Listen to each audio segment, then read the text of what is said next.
Hello, everyone. Welcome into School Talk here on 98.5 WJHI LP Jeffersonville, home of the Red Devil Network.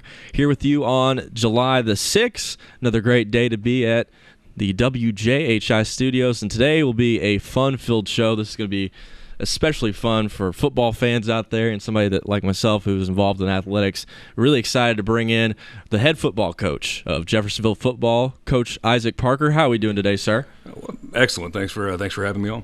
Well, Coach, it's as I bring every guest in here, it seems like everybody's got a different story and a different perspective throughout these last 3 or 4 months since we started School Talk. Take us in day to day. You have a very difficult schedule with trying to be a football coach during Corona. How have you been able to manage that? What have you been able to do as a coach? And kind of explain how that's been for you throughout the last 3 to 4 months, day to day. Yeah, I had a little bit of a heads up with the daytime job that something was brewing, something was coming. That gave me the opportunity to get with our strength coach, Coach Magnuson. And we had pre-developed daily workouts, both if they had a gym at home and if they didn't have a gym at home, if they had weights or just were using body weight. So we kind of had that, we had a little bit of a head start on that. We were able to develop that and kick it out almost immediately to the young men. So we felt confident with that. I know it's been tough on them. It's been real tough. It's been a long 4 months for them. I think it's been a long, 4 months for everybody. But I remember sitting back on that March 12th, knowing what was coming, what was pending, and having a conversation with my defensive coordinator, Coach Schindler, about what's next, what's going to happen, what's it going to look like this fall. And I tell you, I think I slept twice and ate a breakfast. The next thing you know is it's July and football season's upon us. So.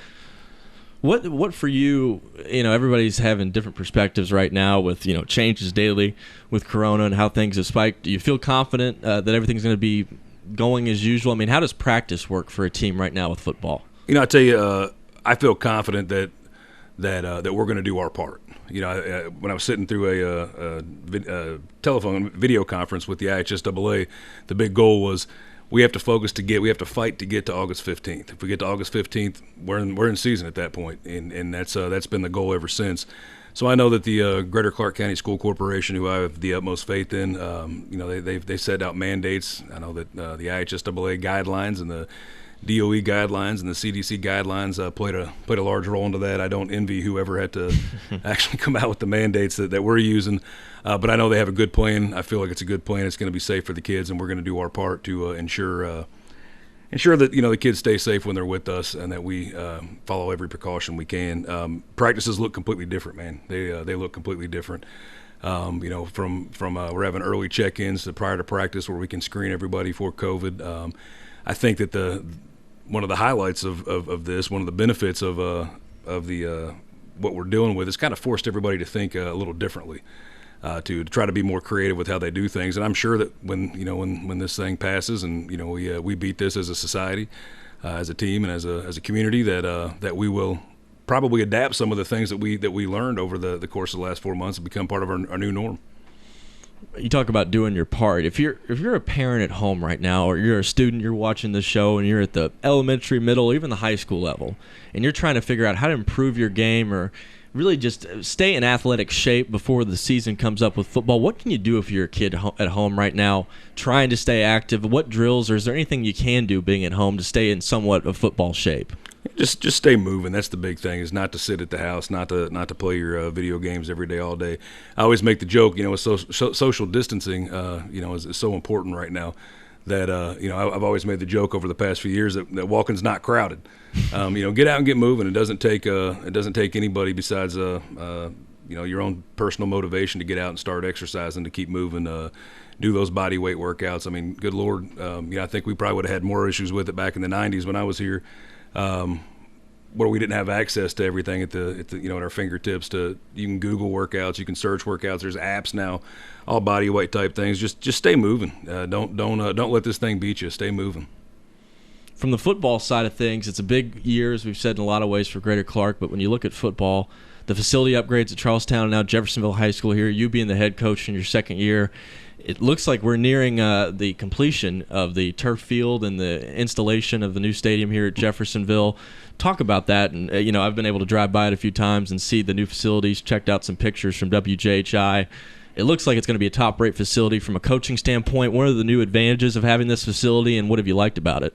Well, first of all, it's absolutely beautiful. It's amazing. Of course, I follow you guys as well on social media, and I really appreciate you guys doing the updates you've been doing and kind of following along the timeline. It's been neat to see. But I will tell you that I generally don't get my information first. I come by just about every lunch break and sit out and look, see what progress they've made. I've talked to the workers from the Moats Group, and man, they're some hardworking young men. We really appreciate them and their professionalism. The field's gorgeous. It's regularly, again, I meet with coaches up here and we'll take a peek at it. And I still can't believe that's going to be ours. That's going to be our home field. We're greatly appreciative of the school board, of the GCCS administration, the school leadership, the athletic department leadership. We're grateful for to be able to call this home. It had been several years since it had been updated. And I know that the kids are proud, and that's the big thing. Is we think it just adds to the buzz that's already been circling around us for the past year or so. Here with Coach Issac Parker on School Talk here on July the 6th, talking the new turf football field at Jeffersonville High School and the upcoming season. And you're new into your tenure here at Jeffersonville High School. I know we've had you on a few shows before, and you've talked about being a former player here, graduate of 1998, and also being on a few of the previous coaching staffs. When I talk to any coach, either at the high school, the college, or the professional level, everybody seems to have some sort of blueprint of here's how we want year one to go, here's how we want year two to be. If somebody asked you today, a parent, a student on the side of the road that's looking to play football, what are some of the messages that you're trying to get across for the blueprint of where you want to see Jeff football at this year, next year, and beyond? We've kind of focused, and we've taken this approach since day one. We've started off the field, and we truly believe that what we're working on, the core values of our program, dedication, determination, and desire, the byproduct of that is discipline. That we carry an attitude of winning, and I don't mean winning in the sense of what the scoreboard says. I mean winning in life. We really feel like, how can I ask a young man to give me everything he has, or a young woman give me everything they have on the field, for 4 full quarters, including the practice week, and just give me everything, every snap, and not take a play off if we don't demand that in every aspect of their life. So that's why we came up with the idea we had to put such a huge emphasis on the academics, which is where Coach Hurd came into play. Huge addition for us. I'll tell you the stat that I was most proud of. Yeah, we doubled up on wins last year. We were a couple of coaching errors away from probably from having a winning season. We take full responsibility for that. But my favorite stat of last season was we had over 100 players when we started the season. We finished with over 90. And it was the first year that I can recall where every player on our team was academically eligible through state standards. And I don't think you can. I think that surpasses any win-loss record on the field, especially in that first year. The kids really bought into the academic, the stress that we put in the academic policies with the No F policy, and we're real proud of that. We had a bunch of good young men that were on the team last year, good coaching staff that helped provide that. So we're taking the approach of, we're going to try to focus on off the field, and that's going to turn into wins on the field. It's going to turn into wins Friday. I think people saw that when they sat in the stands and saw the level of effort that they gave for 4 quarters on Friday. And, they missed out on what happened Monday, Tuesday, Wednesday, Thursday, and the heat and the cold and the rain and the kids gave us what we asked, and we're going to push them even more this year. It's going to be a little more difficult, a little more challenging. We're not trying to make up for the 4 months lost. We can't. Those are what they are. We're going to do our part. We're going to maximize the time we have with them, by being careful. I'm excited to work with the new athletic trainer, and we can, who knows what our limits are this year. We haven't set a ceiling. We refuse to set a ceiling. And I want to touch a little bit more on it. You talked about the no-F policy. I got to give the football team and you as the head coach a lot of credit. When you came in, and you see a lot of coaches at different schools and different programs across the nation, they try to instill an academic policy, but you were very headstrong and very disciplined on that. You didn't let players play that didn't have the academic standards up to where you were looking them to be at. Where did the idea come to hire Coach Hurd? And we've seen so far a lot of success with it, but where do you want to progress it to where it seems like it's going to be something that can really build for kids in the future, not just on the football field, but help them academically get into college and things of that nature later on in life? I had the idea just from being around athletics my entire life, and I knew what the academic requirements were for young men to get to college. You can be the greatest player in high school football, but if you don't have the grades, you can't play in the next level. And I didn't want to see any of the young men that came through my program at that time be victim of that. So we knew we had to put that stress there. As far as Coach Hurd goes, I had the luxury of meeting her under Coach Browning. I think it's when I first met her. It was when Coach Browning was the head coach and I was an assistant. And you hear her story and you hear about her successes in life and what her battles were. And she's a winner. And we knew, again, we wanted that winning attitude. We wanted that. Doesn't matter what you're up against, you're going to fight and you're going to win. She was a no-brainer. So when I sat down with her and I told her my ideas of a study table, 120 minutes a week, I told her my ideas of doing grade checks and sought her opinions on it. Man, she came with just a ball of fire, and she surpassed any expectations I had last year. Made constant contact with teachers, constant contact with parents, communicated with the young men. So, I mean, there was never a doubt what somebody's status was academically, and I'd relate our successes back to that. It was huge for us to have her in building and for her to be as dedicated to our program, and I'm very proud to say she's back with us again this year, and we're going to continue to grow this program the best we can. Maybe one of the things that we really liked last year is towards the end. I forgot what we tagged it as far as the name. It's slipping my mind, but we had a Saturday. It was a crunch time Saturday. It was right towards the end. We have this idea that we're gonna do a couple more of those this year and not wait till the end to do it. We're giving them 120 minutes a week. We're giving them whatever assistance that we can provide, and hope that as we continue to push through this thing, that we continue to get support from the teachers up here, from the other students up here, and hope we can continue to grow this thing. When I bring coaches in, we talk about coaching philosophy and kind of where it takes you. Different coaches have different backgrounds. I had Coach Grants and Coach Voiles in a couple weeks ago. Two great coaches with different philosophies. When being around you for the last year, now going into your second year, certainly discipline has been a big part of what you're about from the academic side and on the field for you. And when you look at coaching, how much does your day-to-day job play into coaching? What you see with kids from being around the community such a long period of time, how much does that affect your coaching style and how you approach kids, maybe different than, say, a coach in another sport? Well, I've had the luxury of being around Jeff, and I know Jeff carries its own culture. I'm born and raised here. I went to, as you said earlier, I'm a 1999 graduate of Jeff High. My wife the same. My children are raised in Jeff. My parents still live in Jeff. My sister lives in Jeff. But this is my home. This is my community. I love it.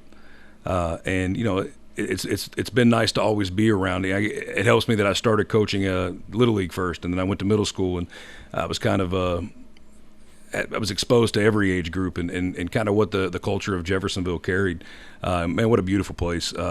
It's helped me quite a bit as far as being out every day, talking to the community, talking to the young people and the older people in the community. Being a younger person in this community and an older person in this community, which I do turn 40 this year. I'll tab myself as older. There you go. I'll tab myself as older.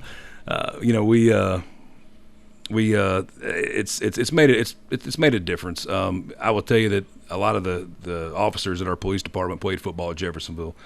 And they love Red Pride football. They played under Bill Ware. A lot of them did, and Red Pride started under Bill Ware, and we've carried that on. And I know that the young men here have the support of the community, and it's continuing to grow daily.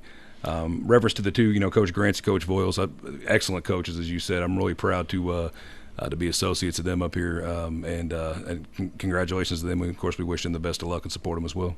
One thing that I see, it's gained a lot of traction around here from Jeffersonville, from the coaching staff, and I think it really got to give a lot of credit to Danny Struck for being ahead of the curve with it, is having athletes do multiple sports, getting into crossing over sports. You have wrestlers as football players. You have basketball players maybe playing baseball.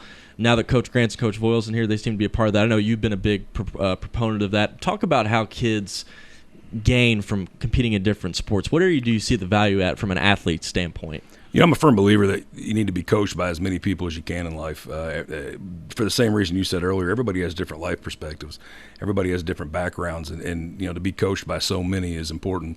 One of the things that I think that Coach Struck said when I first got up here is he hashtagged something. I don't remember which post it was, but he hashtagged 20 sports, one team. And I think that's so important. And since I've been here in the past year, I've really seen the staff grow together. I've seen more friendships that have developed. I've developed friendships because of my coaching up here with other head coaches and assistant coaches, and that's really important in order to have that athletic community up here. That's how I think the culture here continues to grow continues to change for the better. But I do give Coach Struck credit for that. He's kind of the day-to-day. I'm 100%. I want 100% of my athletes in his class, 100% of my players. I want them in his weightlifting class. I know other people feel the same. I want as many football players that want to wrestle for Jeff High. I hope they wrestle for Jeff High. I try to show up to as many events as I can. My family comes because, again, we are Jeffersonville. You wouldn't be surprised to catch us at a soccer game or a basketball game, both men or women's, a volleyball game. I find myself up here late at nights walking out and didn't realize there was a volleyball game going on, so stopping and watching a couple games or so, and it just it's starting. I think it's contagious. I think everybody is supporting everyone up here, and that's what it's going to take. Last question for you, Coach. I know you have to run. I had Travis Herron here last week with Bill Cremis of Ivy Tech. Travis and Bill, both Jeffersonville grads, and they were going back and forth talking about the 80s of baseball success versus football and the success that Travis had being on one of those undefeated teams versus Bill's 80 state final team. You obviously had a lot of success in the 90s, Coach Schindler being a part of that as well. Jeffersonville, we talked about the blueprint for academics, and we talked about off the field and what things need to do to get better, but on the field, what do you think are the next steps of getting Jeffersonville back to where it is a football community and people are all in? I'm sure the turf field's obviously going to help a lot, and the success that you guys had last year of reaching the sectional finals is going to build upon that. What do you need to do to turn this back into more of your guys' area where it's more of a football community than, say, it has been the last few years? I think consistency and stability will play a role in that. I know I said this a lot last year, but I was the third head coach since 2017 last year. I was the sixth head coach since 2009. I think that the stability and the consistency of me and my staff, we returned majority of our staff from last year. We did make some changes, and we have some new additions that we're real proud of. We're probably one of the largest staffs we've had at football in a while. Majority have college playing experience. Everybody has high school football coaching experience, and we're real excited about that. I think the blueprint is to stay consistent with our message. I think the blueprint is to stay consistent with our staff, to continue to grow as a staff, to make sure that we don't set a ceiling on ourselves. When we set a ceiling, it's time to leave. That means we've maxed out and we've quit learning. You can never stop learning. As far as, on the field, I think that as we continue to grow, as we continue to stabilize our program, we're going to get more turnout. And that's what it's going to take to continue to compete. Is the more young men and women we have out here that are involved in our program, the more families we have involved in our program, we're going to continue to get even more successful. We're extremely optimistic about this year. We've got a great returning class. That class, actually, I have to tell you, the senior and junior class and the sophomores as well, we're extremely motivated this offseason. We were getting constant telephone calls, updates about texts about workouts and what they were doing, and I know there was a specific group of seniors that really took lead on that as far as reaching out to make sure everybody was working out, while maintaining their social distance. The freshman class, the incoming freshman class, we're real excited about. We've got some young men that are coming from different areas, in addition to already supplementing the talented athletes and talented football players we have coming up from Parkview and Valley. We're continuing to grow. Our reach is getting deeper. We pulled in. We have a new head coach at River Valley Middle School, a tenured head coach at Parkview, Coach Washington and Coach Kraft. We've met with both of them, and they're full of passion, full of energy and excitement. I'm excited for the young men in middle school, and developed a relationship with our youth football. Hopefully we'll see what happens with that this year. I know it's tough being dealing with the younger kiddos, but we're excited. We're real excited about the season. We're excited, high ceiling, very optimistic about our goals and expectations this year. I want to thank Coach Issac Parker for coming in today, the Jeffersonville head football coach. Coach, always a blast to talk with you. Look forward to seeing you on the brand new turf field here sooner than later. Myself as well. We're looking forward to being on it. And again, I appreciate you guys having me on. That is Coach Issac Parker here with us on School Talk, July the 6th, another episode in the books. If you would like to hear the replay or watch the replay, you can tune in at 1 and 7 p.m. every day on the Red Devil Network to see this edition of School Talk that is on radio 98.5 FM at 1 and 7 p.m., along with streaming on WJHI.com and on TV, Cable 184. I want to thank Coach Parker for coming in. I'm Clay Abel saying so long for another edition here of School Talk on 98.5 WJHI, LP Jeffersonville, home of the Red Devil Network.